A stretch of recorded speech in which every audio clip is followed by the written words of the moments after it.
வணக்கம். சின்ன குரூப் சேனலுக்கு உங்கள் அனைவரையும் அன்புடன் வரவேற்கின்றேன். இன்றைய ஆன்மீக தகவல் ஸ்ரீ அன்னை ஸ்ரீ பகவான் அரவிந்தர் பற்றிய தகவலை தான் நாம் பார்க்க போகின்றோம். அன்பர்கள் அனைவருடைய பிரார்த்தனையும் ஸ்ரீ அன்னை ஸ்ரீ பகவான் அரவிந்தர் திருப்பாதங்களில் சமர்ப்பணம் செய்கின்றேன். எளிய முறையில் ஸ்ரீ அன்னையை தாமும் தமது குடும்பமும் ஏற்றுக்கொண்டு வழிபடும் முறையை அழகாக ஒரு அன்பர் சொல்கிறாரு ஒரு கடிதம் மூலமாக. இந்த எளிய முறையையே ஸ்ரீ அன்னை விரும்புகிறார். உள்ளம்போடு பரிபூரண சரண உணர்வோடு வழிபடும்போது ஸ்ரீ அன்னையின் ஆசி கிடைக்கின்றது. வழக்கமான பாணிகள் எதுவுமே தேவையில்லாத பொழுது விடியும் போதே அம்மாவுக்காக இன்று 2 செம்பருத்தி பூக்கள் பூத்திருக்க வேண்டும் என்ற நினைவோடு விடுகின்றது. 2 பூக்கள் போதும், அதனை பறித்து வந்து இது அம்மாவுக்காகவும் என்ற மன நிறைவோடு பரிசுத்தமான எண்ணங்களோடு ஸ்ரீ அன்னையிடம் சமர்ப்பிக்கும் போது ஸ்ரீ அன்னை அதனை ஏற்றுக்கொள்கின்றார்.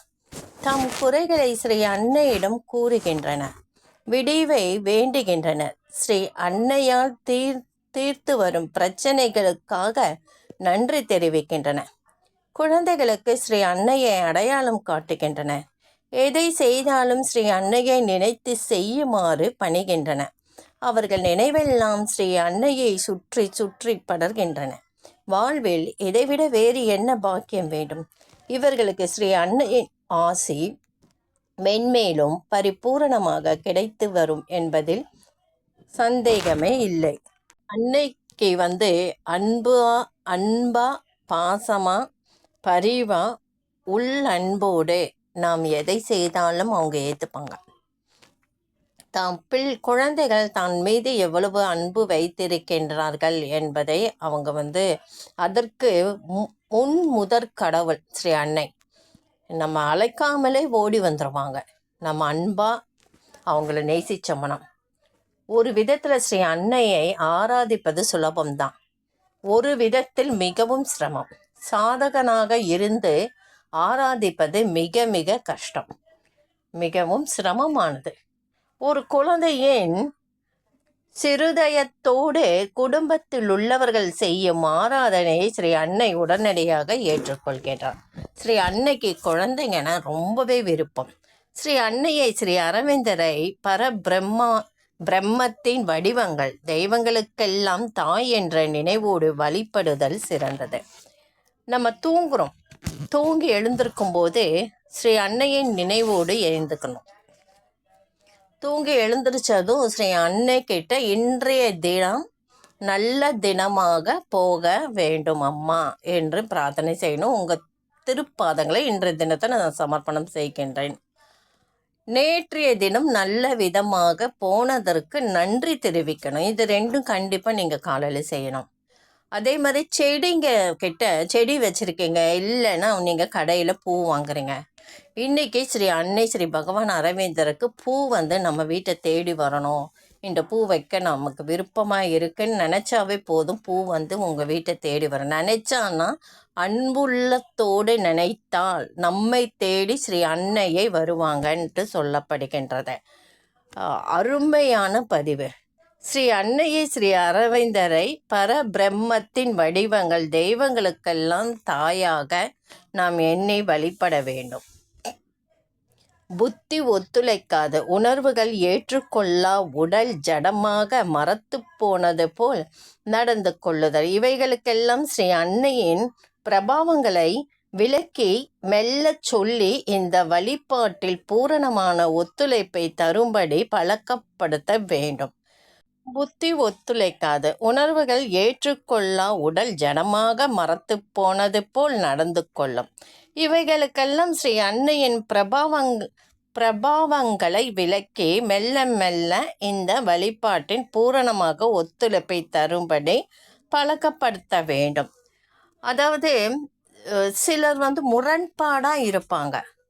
சொல் பேச்சு கேட்காம தான் இஷ்டத்துக்கு தன்னோட வேலைகளை தாம் விருப்பப்படி செய்கிறதா, யாரையுமே கலந்து பேசுகிறது இல்லை, வீட்டுக்கு அடங்காதவங்க, அந்த மாதிரி சூழ்நிலையில அவங்க கிட்ட ஸ்ரீ அன்னையை எடுத்துரைத்து அவங்க அதை புரிஞ்சு ஏற்றுக்கணும்னு நீங்கள் மனசார ஸ்ரீ அன்னைக்கிட்ட பிரார்த்தனை செய்து அவங்களிடம் பேச ஆரம்பித்தால் அவங்க மனம் கொஞ்சம் கொஞ்சமாக மாறி முழுமையாக அவங்க பழக்க வழக்கங்கள் எல்லாமே மாறிடும்.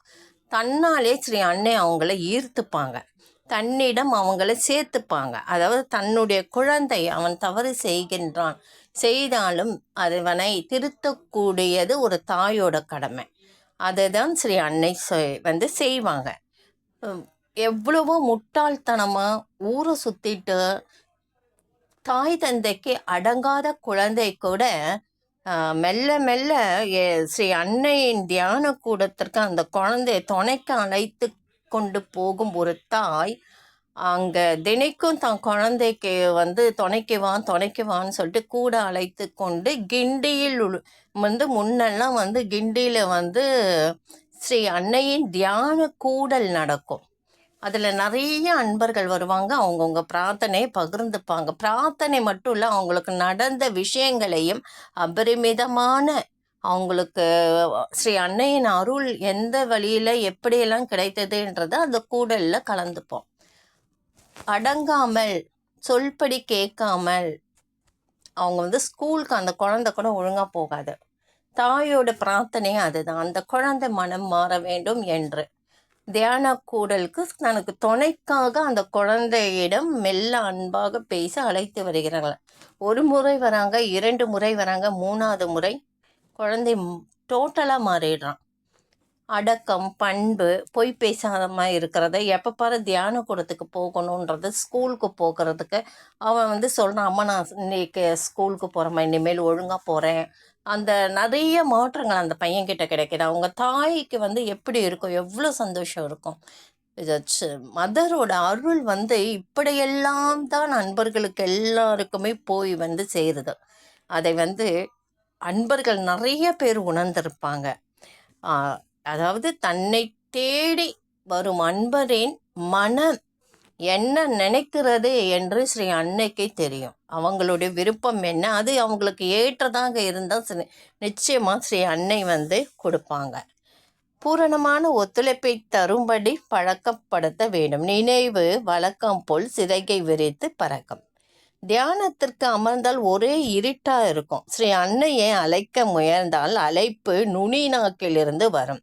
சரணடைவது என்றால் எல்லாம் முரண்படும். அலட்சியமாக இருக்கும் ஆழ்ந்து யோசித்து பார்த்து ஒவ்வொன்றாக நாம் அவைகளை வசப்படுத்தி அந்த வழிபாட்டை நடத்த வேண்டும். இயல்பான பயிற்சியின் மூலம் இவைகளை ஒன்று சேர்த்து வழிபட முயல வேண்டும்.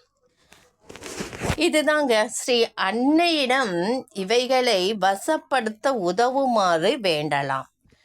தாம் தோற்றுப்போன இடத்தின் அத்தோல்வியை உணர்ந்த ஸ்ரீ அன்னையை உதவி கேட்டு பிரார்த்திக்கலாம். நான் எதனால் தோற்று போனேன் என்று அதை உணர்ந்து ஸ்ரீ அன்னையிடம் நாம் உதவி கேட்கலாம்.